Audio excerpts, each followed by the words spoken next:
ഇവിടെ ആരും ഇല്ലേ?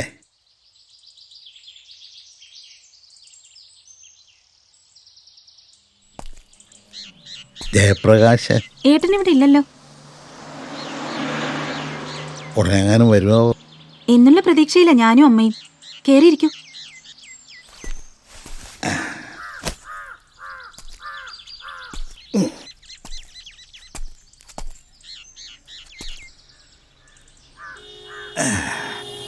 ഞാൻ അയാളുടെ ഓഫീസിൽ പോയിരുന്നു. അവിടെ നിൽക്കുന്ന ഗണേശനാ ഇങ്ങോട്ടുള്ള വഴി പറഞ്ഞു തന്നത്. മൊബൈലിൽ ഗണേശൻ കുറേ വിളിച്ചു, കിട്ടിയില്ല. കുടിക്കാൻ ബുദ്ധിമുട്ടില്ലെങ്കിൽ ഒരു കപ്പ് ചായ. കഴിച്ചതാണോ? വേണ്ട, ചായ മതി. 2 ഇഡ്ഡലി എടുത്താ ബുദ്ധിമുട്ടാവില്ലല്ലോ? ഹേയ് ഇല്ല.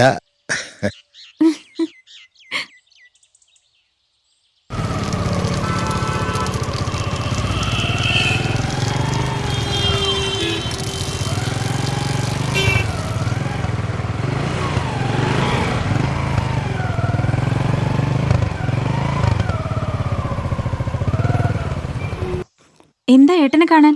സ്ഥലം വിൽക്കാനോ വാങ്ങാനോ മറ്റോ ഉണ്ടോ? അങ്ങനെ ഒരു കാര്യമായിട്ട് ബന്ധപ്പെട്ടാണ് ഞങ്ങൾ തമ്മിൽ കണ്ടതും പരിചയപ്പെട്ടത്.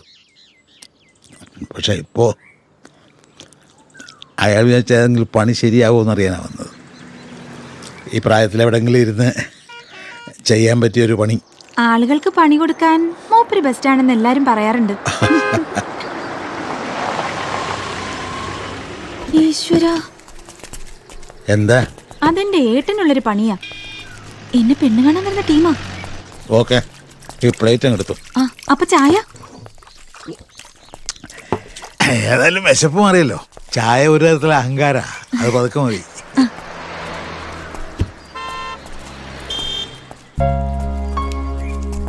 വരിക വരിക. നമസ്കാരം. ഇരിക്ക.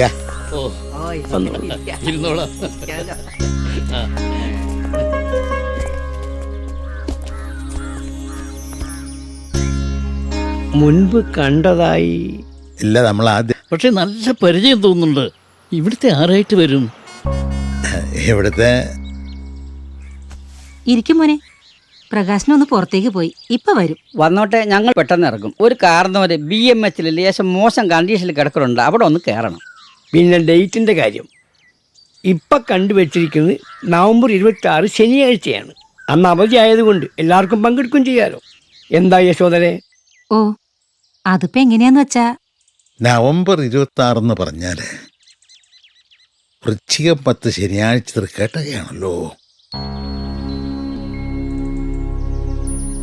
അർക്കാര മന്ദവാരേഷു ക്രിയതേ നാതിശോഭന എന്നാണ്. ശനിയാഴ്ചയും തൃക്കേട്ടയും ഒത്തുവന്നാൽ വലിയ ദോഷ. ഇത് ജ്യോതിഷികളാരെങ്കിലും കുറിച്ച് എന്നാണോ? ഓവ്, അങ്ങനെ വലിയ കേമപ്പെട്ട ആളൊന്നല്ല നമ്മളവിടെയുള്ള. ഒട്ടും ശുഭകരമല്ലാത്ത ദിവസം വൃശ്ചികത്തിലാണെങ്കിൽ നവംബർ 21 തിങ്കളാഴ്ച നോക്കിയാൽ കൃഷ്ണപക്ഷത്തിലെ അഷ്ടമി. ഇഷ്ടാഹ കൃഷ്ണാഷ്ടമി ഏറെ നന്നാവും. വേണച്ചാ ഒരു നല്ല ജ്യോതിഷിയായിട്ട് കൺസൾട്ട് ചെയ്തോളൂ. ഓ, അങ്ങനെ ആവട്ടെ. നവംബർ 21 തിങ്കളാഴ്ച.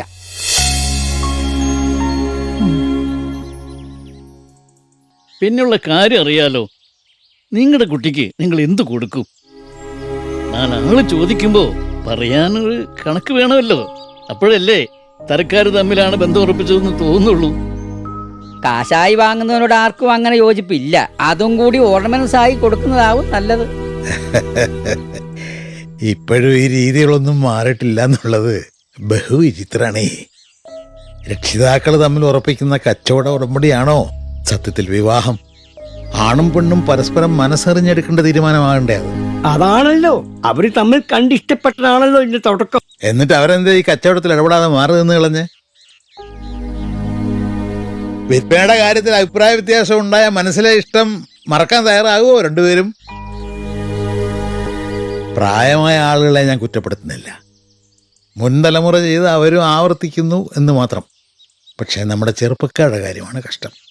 അവരിനി ചെയ്യേണ്ടത് ഒരു പെൺകുട്ടിയെ കാണുമ്പോൾ എനിക്ക് നിന്നെ ഇഷ്ടമാണെന്ന് പറയുന്നതിന് മുമ്പ് നിന്റെ വീട്ടുകാരുടെ ആസ്തി എത്രയാന്ന് ചോദിക്കുന്നതായിരിക്കും നല്ലത്. അപ്പൊ പിന്നെ കാര്യങ്ങൾ ഈസി ആയല്ലോ. സോറി, ഡൗറിയുടെ കണക്കറിയാൻ വേണ്ടി വന്നതല്ല. അങ്ങനെ തോന്നിയിട്ടുണ്ടെങ്കിൽ ഞാൻ ക്ഷമ ചോദിക്കുന്നു. അല്ല, ഒന്ന് വെറുതെ അറിയാനുള്ള അങ്ങനെ ചോദിച്ചെന്നേ ഉള്ളൂ. അതെ, അറിയണം. കുറഞ്ഞു പോകില്ല എന്ന് ഉറപ്പ് വരുത്തണം. എന്നിട്ട് ഒരു കുടുംബത്തിന്റെ സ്വസ്ഥത തകർത്ത് നമുക്കങ്ങ് ഇറങ്ങി പോവുകയും ചെയ്യാം. ഇല്ല സർ, ഞാനാ പറയുന്നത്. ഒരു ഡിമാൻഡും ഇല്ല എനിക്ക്. ഇനി ഒരു രജിസ്റ്റർ ഓഫീസിൽ വെച്ച് കല്യാണം നടത്താനാണെങ്കിലും ഞാൻ തയ്യാറാ.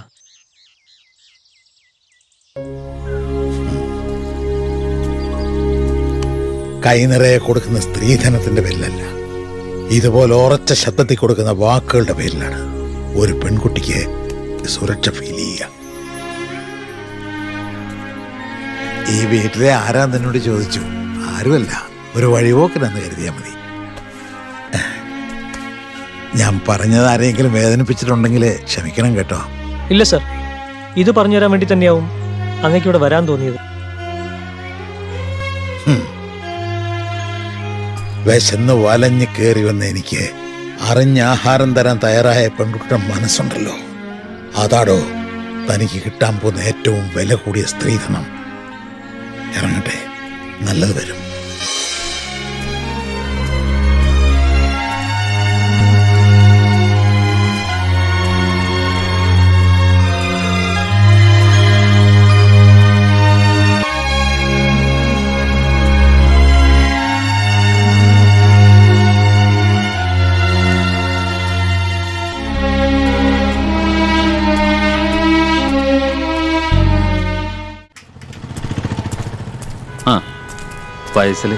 അറിയാം, നമ്മുടെ ഗോൾഡൻ ജെട്ടി കമ്പനി നടത്തുന്ന പാപ്പഞ്ചേട്ടന്റെ ആണ് ഇത് വിൽപ്പന എന്നുള്ള കേട്ടത്. ഇതുവരെ ആയിട്ടൊന്നുമില്ല. ഞാൻ കൊണ്ടുവന്ന ഒരു പാർട്ടി അഡ്വാൻസ് കൊടുത്തതാ. അവരെ കൊണ്ട് കൂട്ടിയാ കൂടൂല എന്നൊരു സ്റ്റേജ് വന്നപ്പോ അവരിട്ടിട്ട് പോയി. എന്താ ചോദിക്കുന്നത്? മൂപ്പര് 100 കോടിയിൽ ഒന്നും കുറയില്ല എന്നൊക്കെ പറഞ്ഞിരുന്നു. ഇപ്പൊ താഴോട്ട് വന്നു, ഒരു 85-90 അതിലടിക്കും. നിങ്ങൾ രായിക്കാനോട് പറ, ബെഡ ടീമുണ്ടെങ്കിലേ നടക്കൂ. വീട്ടിൽ നിന്ന് സജിതയാ. എടുക്കണ്ട, സംസാരിക്കുന്ന കാര്യം അറിയാലോ.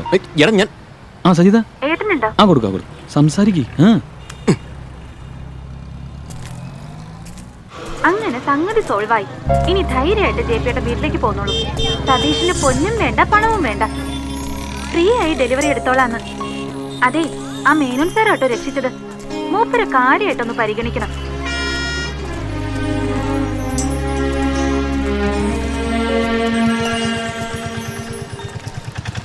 സ്റ്റേഷനിൽ തന്നെ ഉണ്ടായിരുന്നു. എന്തേ, നിനക്ക് ബുദ്ധിമുട്ടായ? എന്നാ പെട്ടിയകത്തേക്ക് റെയിൽവേ റിട്ടയറിംഗ് റൂമിൽ എത്ര കാലം കഴിയും? വിരോധം ഇല്ലെങ്കിൽ ഇവിടെ ഞങ്ങളുടെ കൂടെ കൂടാ. ഞങ്ങളുടെ കൂടെ എന്ന് പറയുമ്പോ ഈ മീൻപിടുത്തക്കാരുടെ ലൈനാ. ചിലപ്പോ ചാകര, ചിലപ്പോ കൊടും പട്ടിണി. ഒരു ജോലിയുടെ കാര്യം പറഞ്ഞിരുന്നു എന്ന് അറിഞ്ഞു. നമുക്ക് അന്വേഷിക്കാം. സാറ് വാ. വലിയ ഉപകാരം. ഞാനൊരു ശല്യമായില്ല. ആണെന്നൊന്നും ഇറങ്ങി പോകാൻ പറയാം. ഇതൊരു പ്രത്യുപകാരമാണ്. വലിയ പരാക്രമങ്ങളില്ലാതെ എൻ്റെ അനിയത്തിയുടെ കല്യാണം നടക്കും. അതിന് കാരണം മേനോൻ സാറാ. സിയച്ചേ, ഒരു ജോലിയും താമസ സ്ഥലവും ശരിയാകുന്നവരെ മേനോൻ സാർ ഇവിടെ ഉണ്ടാവും.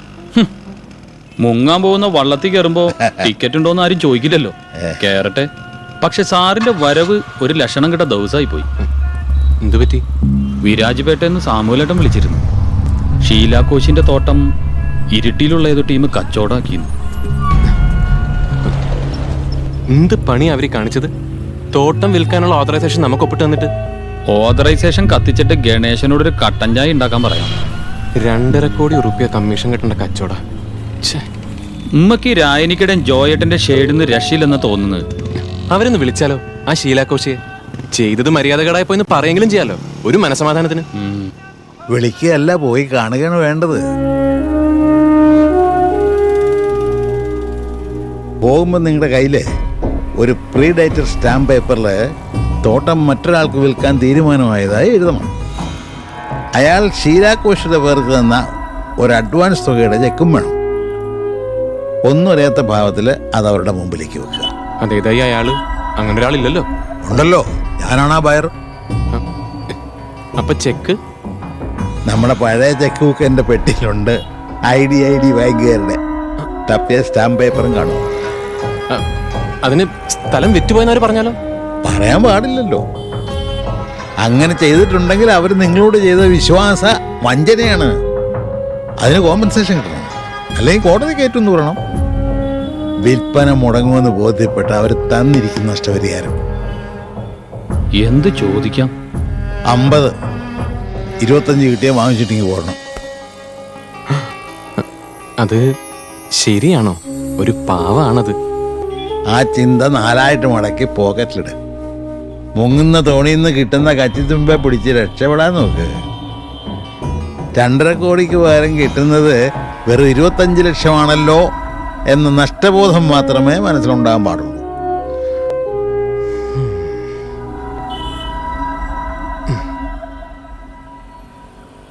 ഇത്രയും കാലം എവിടെയായിരുന്നു?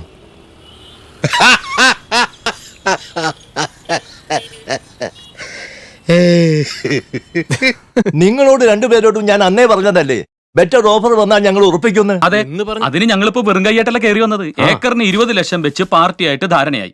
25 ലക്ഷത്തിന്റെ ടോക്കൺ അഡ്വാൻസ് മൂപ്പര് തന്നിട്ടുണ്ട്. എന്താ? പക്ഷെ ജയപ്രകാശ്, ഞങ്ങള് വാക്ക് പറഞ്ഞു പോയല്ലോ.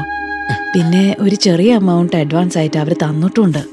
അതിനു മുമ്പ് ഒരു വാക്ക് ഞങ്ങൾ വിളിച്ച് പറയണമായിരുന്നു. അത് തെറ്റായി പോയി, ഐ അഡ്മിറ്റ്.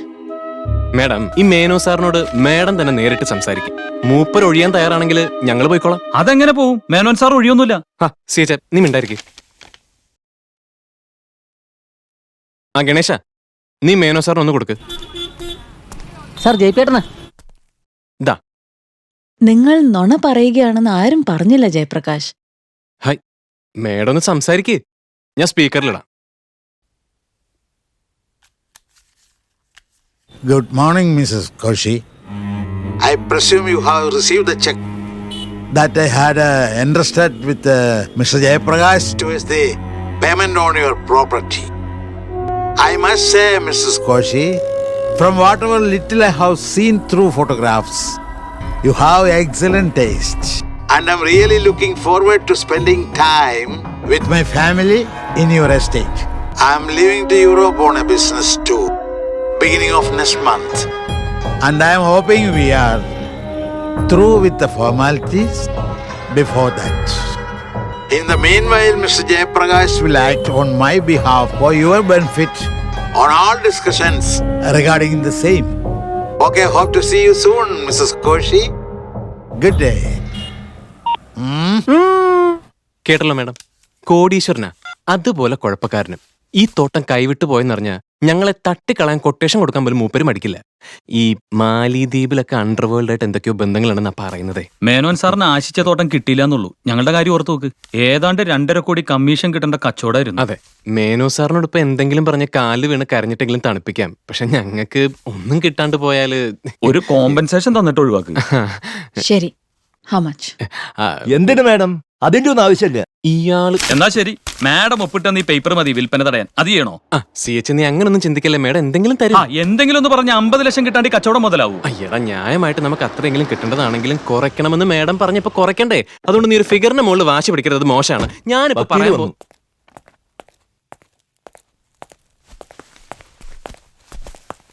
ഇവന്മാരാണോ ആ പറഞ്ഞ ബ്രോക്കേഴ്സ്?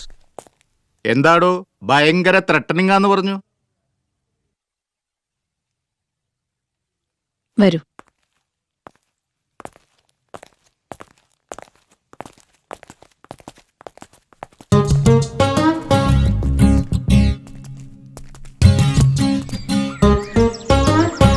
വക്കീല് വന്നു, പുറകെ പോലീസ് വരൂ. പണി പാളവും തോന്നിയ CH, ഞാൻ ഓടും. ഓടിയ കർണാടക പോലീസാ, കല്ലെറിഞ്ഞ് വീഴ്ത്തിയിട്ട് പിടിക്കും. എന്തായിരുന്നു 50 ചോദിക്കണം, 25 കിട്ടിയാ വാങ്ങിക്കണം. എന്റെ മേനോന് കൊലയ്ക്ക് കൊടുക്കാനായിരുന്നു പ്ലാൻ. വണ്ടിക്കൂലി കിട്ടിയാ വാങ്ങിച്ചിട്ട് പോവായിരുന്നു. എന്നാ അത് ചോദിച്ചാലോ? രജിസ്ട്രേഷൻ തടസ്സപ്പെടുത്താൻ ഡോക്ടർ ഒപ്പിട്ട് കൊടുത്ത സെയിൽ ഓതറൈസേഷൻ ധാരാളം മതി. They're asking for 50 lakhs. പകുതി കൊടുക്കേണ്ടി വരും. എന്നിട്ട് ആ പേപ്പേഴ്സ് ഇങ്ങ് മേടിക്കാം. 25 ലക്ഷം എന്ന് പറഞ്ഞാൽ അതിന്റെ ആവശ്യമുണ്ടോ? ഇവന്മാര് കോടതിയിൽ പോയാൽ നമ്മളെ ഇട്ടൊന്ന് വട്ടം കറക്കാൻ പറ്റും. കുറച്ചു കാലം അതിന്റെ പുറകെ പോകേണ്ടി വരും, അത്രേ ഉള്ളൂ. അതിനൊന്നുമുള്ള സമയമില്ല. കൊടുത്തേര്, എത്രയെന്ന് വെച്ചാ.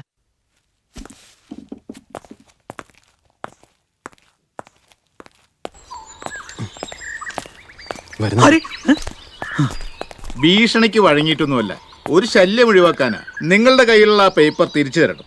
ഞാൻ തയ്യാറാക്കുന്ന പേപ്പറിൽ ഒപ്പിട്ട് തരികയും വേണം. 25 രൂപ തരും. 25 പറഞ്ഞ 25 lakhs. അതെ 25 lakhs. അത് മതിയാവോ? അത് മതിയാക്കണം. നെഗോസിയേഷന്റെ ചീപ്പ് ടോക്ക് വേണ്ടെന്ന് കരുതിയ തരാൻ പറ്റുന്നൊരു എമൗണ്ട് പറഞ്ഞു. അതിപ്പോ അത്ര മതി നിങ്ങൾ വെക്കും ഞങ്ങള്. അല്ലാണ്ട് ഇപ്പൊ എന്താ ചെയ്യാ? അതെ അതെ അതെ.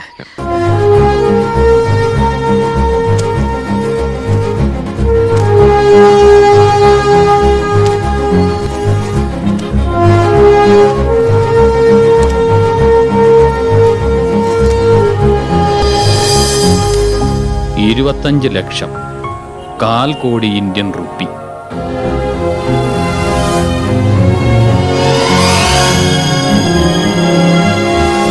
ഡീനോട് നമ്മളൊരു വാക്ക് പറയണായിരുന്നു, അത് ഫാൾട്ടായി പോയി.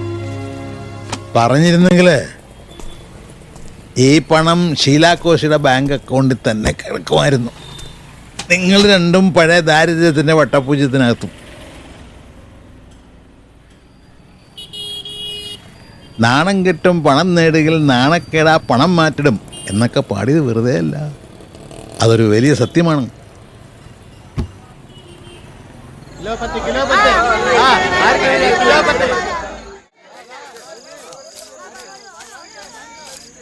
ഈ 25 ലക്ഷം റുപ്യ ജയിപ്പിട്ടൊക്കെ ഫ്രീ ആയി തന്നേക്കന്റെ പ്രശ്നങ്ങളൊക്കെ തീരൂലേ? എവിടെ തീരാൻ? ലേശൊരാശ്വാസം ഉണ്ടാവും. എന്റെ എല്ലാ പ്രശ്നങ്ങളും തീരും, പിന്നെ ആരും പണിക്കും പോകൂലേ. ഈ 25 ലക്ഷം റുപ്യ ആരെങ്കിലും അടിച്ചോണ്ട് പോയാ ഇക്കൊക്കെ വലിയ ഫീലിംഗ് ആയിരിക്കില്ലേ? ഒരു ഫീലിംഗ് ഉണ്ടാവും. എന്താ ഒരു ഫീലിംഗ്? നിന്റെ ശവടക്ക് എനിക്ക് കൂടാൻ പറ്റില്ലല്ലോ. നിന്നെ കൊന്നിട്ട് ഞാൻ ജയിലിൽ പോയില്ലേ? ലേശം അങ്ങോട്ട് മാറിക്ക്, എണ്ണം തെറ്റിക്കാൻ. എപ്പോഴും എണ്ണിയാ അത് കൂടുവൊന്നുമില്ല സിയച്ച്. ഒരു സുഖം, എത്ര കാലം ഇതിവിടെ ഇങ്ങനെ നിക്കുന്ന അറിയില്ലല്ലോ. ടച്ചിങ്ങിന്റെ ഒരു സുഖം. അത് പറഞ്ഞപ്പോ ജയിപ്പിട്ടാ ടച്ചിങ് തന്നെ വാങ്ങണ്ടേ? നന്നാവും, ഞാൻ വാങ്ങിയരാ. ആ പോ. എന്ത് ജന്മം.